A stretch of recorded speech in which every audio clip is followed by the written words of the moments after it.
Bonjour à toutes, bonjour à tous, bienvenue dans cette nouvelle vidéo. Merci à chacun de vous d'être là. Donc je suis en compagnie de Daniel et Denise Vuillon. Bonjour à vous. Bonjour. Donc ils ont accepté notre invitation pour participer au sommet national de la souveraineté alimentaire. Un grand merci à vous pour votre présence, je suis honorée de vous avoir parmi nous. Alors est-ce que vous pouvez nous présenter vos axes d'action à tous les deux? Moi, j'ai épousé Daniel et en même temps épousé un peu le métier d'agriculteur. Et j'ai toujours, disons qu'on a été deux pour principalement créer la première AMAP. C'est un peu, pas mal en fin de carrière.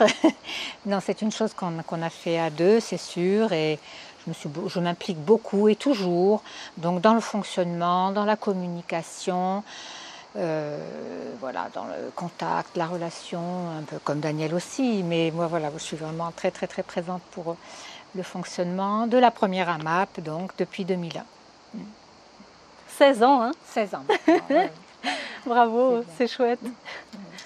Moi, ce que je fais, c'est je produis de la nourriture et j'essaye que cette nourriture soit la meilleure possible pour la santé, pour le plaisir, et sans faire trop de dégâts, voire pas du tout de dégâts, ou au contraire, de nourrir l'environnement, dans le bon sens du terme. Et ça prend beaucoup de temps, hein. Ça prend ses journées, voire toute sa vie entière, quoi. Après, les destinées de cette nourriture que l'on fabrique, eh bien, effectivement, avec Denise, on a monté un système de partenariat qui permet à ces petites fermes de pouvoir exister. Après avoir essayé tous les modes de commercialisation possibles, existants, on s'est rendu compte que ce concept-là était le seul qui permettait de donner une durabilité et une pérennité dans de bonnes conditions à ces fermes de proximité qui entourent les villes, proches de ses clients, proches de ses consommateurs. Donc voilà, on est impliqué complètement dans cette approche, quoi. Avec nos consommateurs, qu'on doit remercier aussi, hein. Sans eux, rien n'aurait pu se faire. Et voilà, avec eux, depuis 16 ans, on est toujours là. Merci les consommateurs partenaires qui, bien sûr, retrouvaient aussi ce qu'ils attendaient, hein, dans la MAP. Et voilà, ce qu'il y a de bien, c'est qu'on a pu à la fois régler le problème économique et à la fois le problème sanitaire dans ce système. Et c'est pour ça que ça dure. Et c'est considérable parce que c'est une vraie réponse aux enjeux d'aujourd'hui, hein. Oui. Bien sûr, le thème de l'alimentation est un thème majeur, puisque c'est une fonction vitale, et donc il ne faut pas faire l'impasse, hein, sur ce thème-là, qui mérite toute notre attention, depuis le producteur jusqu'au consommateur, des chercheurs, de tout le monde, quoi, hein, donc, et des décideurs, bien évidemment. Et donc ce thème-là, c'est bien d'essayer de l'aborder à fond, en essayant d'approfondir le minimum de connaissances que chacun doit avoir, non seulement pour produire, mais aussi pour se nourrir correctement, et nourrir correctement ses enfants et ses petits-enfants. Oui, c'est ça. C'est vrai que l'aliment, c'est vraiment le premier médicament, comme disait Hippocrate. Et moi, je suis de formation infirmière. Et je voyais arriver les dégâts d'une mauvaise alimentation. Donc j'ai eu la chance de pouvoir choisir. J'ai vraiment laissé tomber mon métier. J'ai préféré distribuer les bons produits.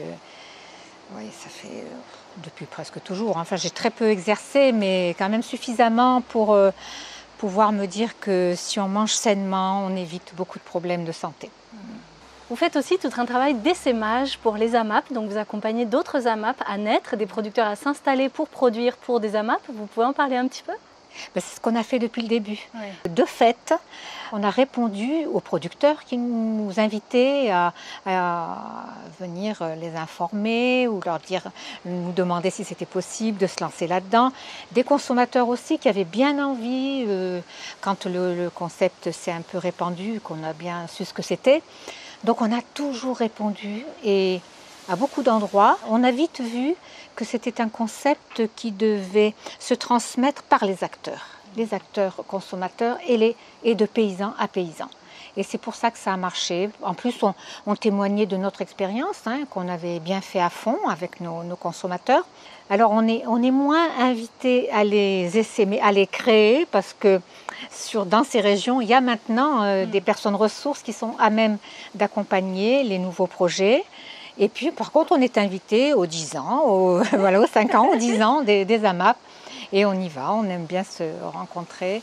Voilà, c'est vraiment comme essaimage particulier parce que c'était tout à fait innovant comme système.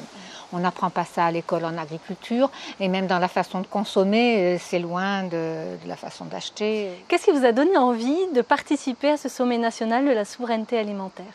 Le thème, essayer d'aborder ce thème à fond, qui est crucial aujourd'hui.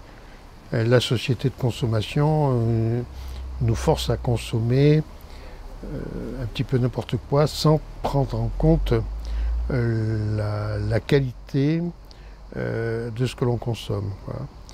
Et pour moi, en tant que producteur, la qualité de la nourriture que je produis est quelque chose d'essentiel, quoi. Parce que ça finit quand même dans l'assiette et ça finit dans l'organisme de tous ceux qui sont abonnés à nos produits. Et moi, je veux que ça leur apporte le plaisir et la santé, ce qui est essentiel, quoi. Donc cette préoccupation de la qualité de l'alimentation et de l'alimentation au sens large est un thème dont on a fortement besoin pour prendre du recul par rapport à une société de consommation qui nous fait consommer n'importe quoi. Et c'est bien que vous ayez axé sur ce thème parce qu'il couvre effectivement de vastes domaines et que vous êtes en train d'explorer, quoi, et qu'on peut explorer tous ensemble aussi parce qu'on a tous des découvertes à faire, quoi. Mais ce fil conducteur d'avoir comme ligne de mire l'alimentation est quelque chose qui est déterminant parce que se nourrir c'est une fonction vitale, donc c'est pas quelque chose de marginal, c'est vraiment au centre des préoccupations que l'on doit avoir en tant qu'individu et en tant que besoin de notre espèce, quoi, hein. Moi c'est pareil, c'est l'alimentation, c'est une base, c'est un peu notre vie quand même finalement parce que la production de fruits et légumes fait partie du produit alimentaire, donc on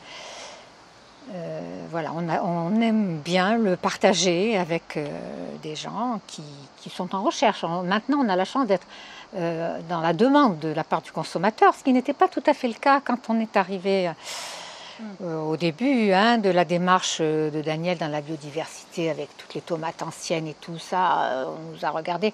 Ça n'a pas été facile de les écouler au début.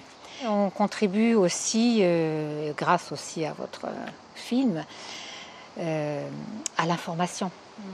Je pense, nous qui sommes au cœur donc de la transformation de la production agricole dans une agriculture productiviste, on n'est pas du tout là-dedans. C'est ça qui m'a aussi, moi, bien plu d'accompagner Daniel dans cette démarche d'agriculture paysanne et biologique aussi. Donc on est content de partager et quelque part on informe, on prend les devants quand il tombe encore un nouveau produit avec une publicité toujours exagérée, toujours quand elle n'est pas fausse. Donc voilà, on fait aussi de l'information sur la consommation de produits.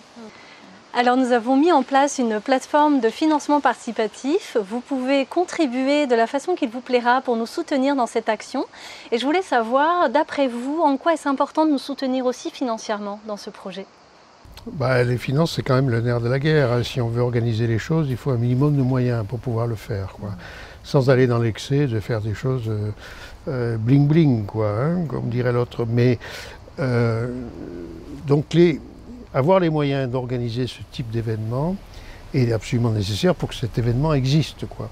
Même si la société d'aujourd'hui nous donne des facilités sur les moyens de communication, les rencontres les rencontres physiques entre les personnes sont quand même plus riches que des rencontres anonymes au travers des médias dont on dispose aujourd'hui, quoi.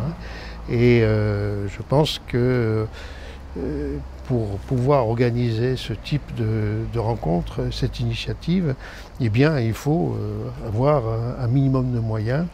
Et si ceux qui sont intéressés par ce thème et veulent se joindre à nous pour pouvoir en débattre, je pense qu'ils peuvent faire facilement leur don au travers des initiatives que vous avez mis en place, quoi, hein. C'est ce qui permettra à cet événement de se réaliser. Et s'il se réalise une fois et qu'il est très positif dans ses résultats, eh ben, il appellera aussi à de nouvelles rencontres par la suite, hein, pour toujours progresser dans le domaine, quoi. Et progresser ensemble. Et progresser ensemble, oui. Moi, j'y crois aussi et je pense que vous avez pris les devants pour commencer cette œuvre. Donc, parce que vous y croyez, oui. Donc il ne faut pas que ça s'arrête, donc il faut soutenir. Voilà. Moi je vous remercie beaucoup, je suis très reconnaissante pour tout ce que vous mettez en œuvre au quotidien dans votre vie, au profit de ce changement qu'on a besoin de se voir se réaliser. Vous faites partie des gens inspirants, un grand merci à vous. Donc on a enregistré une interview en version conférence que l'on va diffuser au mois d'octobre parmi toutes les autres conférences. Donc il y aura plus de 30 intervenants qui nous proposent donc le témoignage de leur expérience, de leur vision de la souveraineté alimentaire et de comment nous pouvons agir pour transformer la situation d'aujourd'hui. Un grand merci à vous. Merci aussi. Et puis aux prochaines rencontres de novembre alors. Oui, oui. Vous avez tous les liens dans la description de la vidéo pour nous soutenir financièrement, pour vous inscrire, pour pouvoir recevoir toutes les informations au moment voulu de cette diffusion du mois d'octobre, et puis pour avoir plus d'informations sur la ferme des Olivades de Daniel et Denise. Un grand merci à tous de nous suivre, de nous soutenir, d'être présents. Merci beaucoup. Prenez soin de vous, prenez soin des autres et prenez soin de la terre. Ciao, bye bye.